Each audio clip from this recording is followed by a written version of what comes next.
Good afternoon, beautiful lady. Welcome to video 2 of 5 videos for this week's Mindful Habit Creation Week.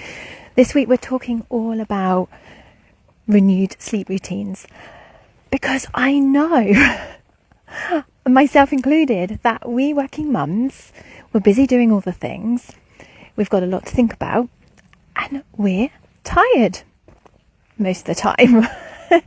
But the level of tiredness, he fell over on a stone then. The level of tiredness that I experience now as opposed to a few years ago is very different. I've created a life where I can be tired, but I'm still tired. But I can go with the flow more. I'm not so impacted if things don't go to plan, if I am feeling tired. Because my general life is slower now. So back in the day, I was just waking up feeling absolutely exhausted. I didn't know how I was going to face the day. I didn't know how I was going to get through the day. And I was just willing my days away, basically, because I wanted to crawl back into bed at the end of the day. It wasn't really a good place to be. Now I wake up, and even though I feel tired and I've got things on, I feel excited by the day. I don't feel completely burdened by stress and overwhelm and that feeling of, that feeling of dread. It literally was a feeling of dread, like, how the heck am I going to get through the day? And over the years, I've been putting in place things, boundaries, to help me with my sleep routine.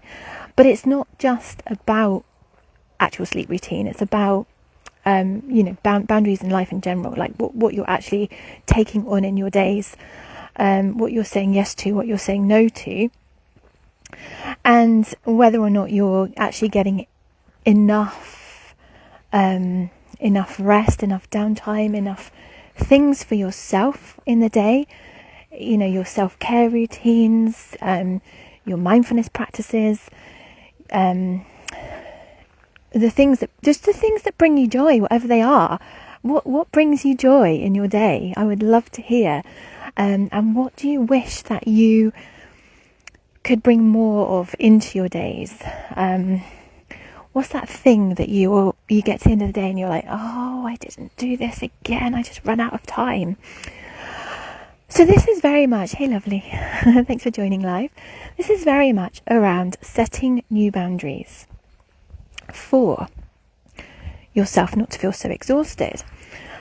So the kind of things that I've set in motion over the years to help me, and I'm talking bedtime routine, I'm talking morning routine, I'm talking what I'm eating and drinking during the day, and I'm also talking about my children's routines to help me with my levels of energy and not feeling so exhausted.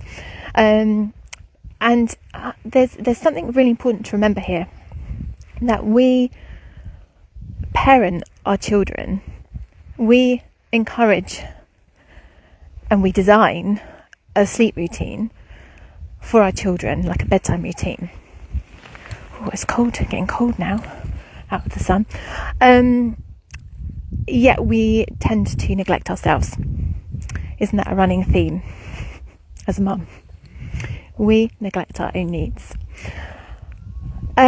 So, for example, things that have helped me to wake up in the morning: drinking a non-negotiable mug of peppermint tea in the morning, because that really stimulates my brain. It's really good for brain activity and for energy levels, and gets the digestion flowing, things like that. Making sure that I don't drink caffeine after 4 o'clock. Well, coffee, tea's okay. For me, might not be for you. But just noticing things, noticing whether or not caffeine does affect your sleep or not. What you're watching on TV in the evenings, for example. If I watch something really action-packed, adrenaline-fueled, or something that I'm really, really into and I'm thinking about it all night, like, what's going to happen next? That's now a no-no for me when it comes to bed. And just